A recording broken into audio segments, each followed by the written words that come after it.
নমস্কাৰ বন্ধু বান্ধৱীসকল, মই অন্য এটা ভিডিঅ'লৈ আপোনালোক সকলোকে স্বাগতম জনাইছোঁ। মই এতিয়া বৰ্তমান বড়ো খেতি কৰিবলৈ আৰম্ভ কৰিছোঁ। ইয়াত বড়ো খেতি কৰিম মানে এতিয়া মেচিনটো ফিটিং কৰি আছোঁ। মেচিনত পানী উলিয়াবৰ কাৰণে ফিটিং কৰি আছোঁ। আৰু আপোনালোকে মোৰ ভিডিঅ'টো চাব আৰু কমেণ্ট কৰিব আৰু শ্বেয়াৰ নকৰিলেও কমেণ্ট কৰিব, জনাব কেনেকৈ কৰিলে মানে খেতিটো ভাল হয়। অভিজ্ঞ মানুহ আছে।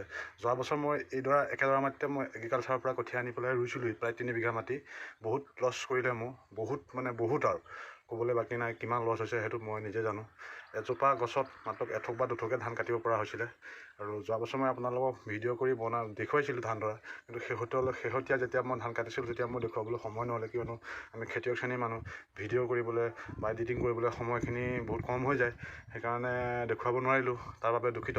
এইবাৰ আপোনালোকক নিশ্চয় সম্পূৰ্ণকৈ দেখুৱাম কেনেকৈ ৰুইছোঁ। এইবাৰ নিজৰ লোকেল কঠীয়া বুলি কয় আৰু লোকেল কঠীয়া আনি পেলাই ৰুম। মানে চৰকাৰী কঠীয়াটো এইবাৰ পৰাখিনিপক্ষত মই এভইড কৰিছোঁ, কিয়নো শালি খেতিও ৰুইছিলোঁ, চেম একেই হ'ল। আৰু বড়ো ধানো কৰিছিলোঁ, চেম একেই হ'ল। কিন্তু কেনেকুৱা ধৰণৰ কঠীয়া নাজানো, কিছুমানে কৰিছে ভাল হৈছে, কিন্তু মোৰ তেনেকুৱা নহ'লে। সেইটো কাৰণে এইবাৰ নিজৰ কঠীয়া কৰিম। আৰু এতিয়া মই আপোনালোকক দেখুৱাম মানে মোৰ ফিল্ডটো যোৱা বছৰতকৈ অলপ কম কৰিছোঁ। যোৱা বছৰ 3 বিঘা মাটি খেতি কৰি বহুত কষ্ট হ'ল, আৰু তাৰ বিনিময়ত ফলটো নাপালোঁ। হয়তো ভগৱানে নিদিলে, তাৰ কাৰণে মই দুখিত। কিন্তু বেলেগ জগৰীয়া নহয়, সেইটো ভগৱানে দিয়া নাই, মইতো কি কৰিম আৰু এতিয়া আপোনালোকক মই দেখুৱাম।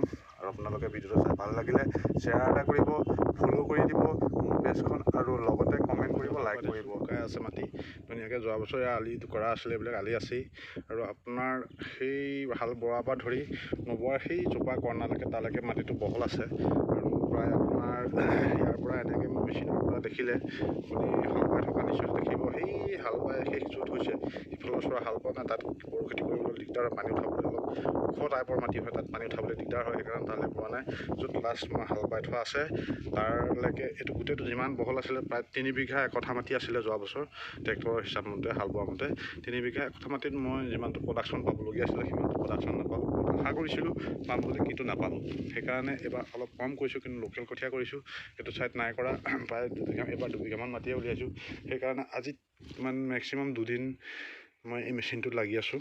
এই মেচিনটোত লাগি আছোঁ কিয়, ইয়াৰ মানে পানী উলিয়াবলৈ বহুত কঠিন হয়, মানে সহজে নোলায়। কিয়নো ইয়াত যিখিনি বস্তু আছে, মামৰ লাগি পেলাই ধৰক আপোনাৰ এৰাই যায়, আৰু বস্তুটো খোলা ভেকুলা হৈ যায়। তাৰ পৰা এটা এয়াৰ ল'বলৈ সুবিধা পায়। আৰু যিমানে মেচিনত এয়াৰ ল'ব, এয়াৰ অকণমান হেৱা ল'লেও এই বস্তুটোৰ পৰা পানী উঠাবলৈ বহুত কঠিন হৈ যায়। সেইটো কাৰণে আপোনাৰ এইখিনি এতিয়া এইটো টি হয়, টিউবৱেলৰ পৰা এইটো যিটো হয় এইটো টি হয়। টিটোত আপোনাৰ মই অলপ মাটি লেপিবলগীয়া হৈছে, কিয়নো এইটো পুৰণা টি হয়, সেইকাৰণে অলপ এয়াৰ ল'বলৈ বিচাৰিছে, সেইকাৰণে অলপ মাটি লেপি দিবলগীয়া হৈছে। আৰু এডাল চাকচন পাইপত বাৰু কোনো ধৰণৰ গণ্ডগোল নাই, এইটো ভৰাই পেলাই টিউব দি মেৰিয়াই দিয়া হৈছে। আৰু আপোনাৰ এইটো পজিশ্যন হ'ল গেলেঞ্চোটা পজিশ্যন। এইটো যিটো পাংখাৰ পৰা পানীটো উঠাই, এইটো গেলেঞ্চোটা এটা, ইয়াতো এটা এয়াৰ লয়। আৰু এই বস্তুটো মানে অকণমান এয়াৰ ল'লেও পানী নুঠে, এটোপালো পানী নুঠে, অকণমান হাৱা ল'লেও। সেইটো কাৰণে ইয়াত মই গেলেঞ্চোটা ব্যৱহাৰ কৰোঁ। আগতে কিনি অনা গেলেঞ্চোটা ব্যৱহাৰ কৰোঁ, কিন্তু কিনি অনা গেলেঞ্চোটাটোৱে বেছি মানে লং লাষ্টিং নকৰে। সেইকাৰণে মই ইয়াক গেঞ্জি কাপোৰ দি বা স্পৰ্টিঙৰ যিটো গেঞ্জি কাপোৰ হয়, সেই গেঞ্জি কাপোৰ দি তাত মই আপোনাৰ গ্ৰীজ লগাই ধুনীয়াকৈ মেৰিয়াই পেলাই লগাই দিয়া হৈছে। এতিয়া বৰ্তমান পানী উঠিবলৈ লৈছে, আৰু ক'ৰবাত অকণমান এয়াৰ আছে যদিও সেইটো ভাঙিব লাগিব সেৱা লোৱাটো। কিয়নো সেৱাটো যদি অকণমানো পায়, পানীটো বেছি ফ'ৰ্চ নামাৰে, অলপ কম ফ'ৰ্চ মাৰিব। সেইকাৰণে এয়াৰখিনি গোটেইখিনি ভাঙি ল'ব লাগিব। সেইকাৰণে মই ইয়াক এতিয়া ঠিক কৰি আছোঁ। বাকী এইটো মেচিন, আৰু ইয়াত এতিয়া পানী ওলাইছে, আৰু ইয়াত দেখিছে ন, পানী মেচিনৰ পৰা ওলাইছে, আৰু পথাৰত ভিজিছেগৈ পানী। ইমান এটা চিন্তা নাই আৰু ভগৱানে যদি কুশলে ৰাখে, ভগৱানে যদি লাভ দিয়ে, তেতিয়াহ'লে আকৌ এইডৰা মাটিতে এবাৰ মই বড়ো খেতি কৰিম। আপোনালোকক নিশ্চয় দেখুৱাম মই কেনেধৰণে মানে আয়োজন কৰিছোঁ। আৰু ইয়াত এতিয়ালৈকে আলি পদূলি কোনো ধৰণৰ একো বস্তু কৰা নাই, কৰিমহে। এতিয়া পানী ভৰাবলৈ লৈছোঁ আৰম্ভ। হয়তো কাইলৈ পৰহিলৰ পৰা ইয়াত পানী ভৰাই ৰুবলৈ অলপ হেৰি কৰিব পৰা হ'ব। কিয়নো এতিয়া অকল বড়ো খেতিয়ে নহয়, আমাৰ মাজুলী ছাইডত প্ৰায় ধৰণৰ খেতি হয়। মাহ হৈ গ'ল, মাহটো তুলি হৈ গ'ল, এতিয়া সৰিয়হ আছে, সৰিয়হৰ পিছত সৰিয়হৰ সমান্তৰালকৈ আকৌ বড়ো খেতিও কৰিব লাগিব, বড়ো খেতিৰ সমান্তৰালকৈ আকৌ আহু খেতিও কৰিব লাগিব।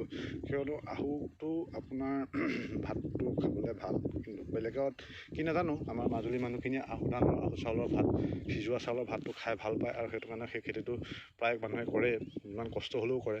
লগতে সমান্তৰালভাৱে ভাবে আজিকালি আহু খেতিটো যিমান চাহিদা নোপোৱাৰ কাৰণে আজিকালি বড়ো আৰু শালি কৰিবলৈ লৈছে। বাকী এইটো ছাইডৰ গোটেইখিনি মাটি, এইখিনি গোটেই শালি কৰা মাটি আছিলে, আৰু এইডৰাটো শালি কৰিছিলে, এতিয়া আকৌ মই বড়ো কৰিম। কেনেকুৱা হয় কি হয় আপোনালোকে দেখুৱাম, আৰু আপোনালোকে মোক নিশ্চয় গাইড দিব বুলি মই আশা কৰিলোঁ। আপোনালোকৰ বহুত অভিজ্ঞ মানুহ আছে, ছ'চিয়েল মিডিয়াত বহুতে চায়, আৰু সকলোৱে যাতে গাইড কৰে কেনেকৈ কৰিলে বস্তু খেতিটো ভাল হয়, কি কৰিব লাগে, ইয়াত সাৰ কিমান প্ৰয়োগ কৰিব লাগে বা দিব লাগে নালাগে, তাৰ অলপ কিছুমান তথ্য হয়তো কমেণ্ট ছেকশ্যনত যদি মোক বতায় তেতিয়াহ'লে মই সুখী হ'ম। আৰু আজিলৈ ইমানতে সামৰিছোঁ। বাকী আপোনালোকক ভিডিঅ' আপোনালোকে পাই থাকিব, আৰু ভিডিঅ'টো পাই থাকিবৰ কাৰণে লাইক কৰিব, কমেণ্ট কৰিব, শ্বেয়াৰ কৰিব, আৰু মোৰ পেজখন লগতে ফ'ল' কৰি দিব, কিয়নো সকলোখিনি ভিডিঅ' আপোনালোকে যাতে তাৎক্ষণিকভাৱে পায়।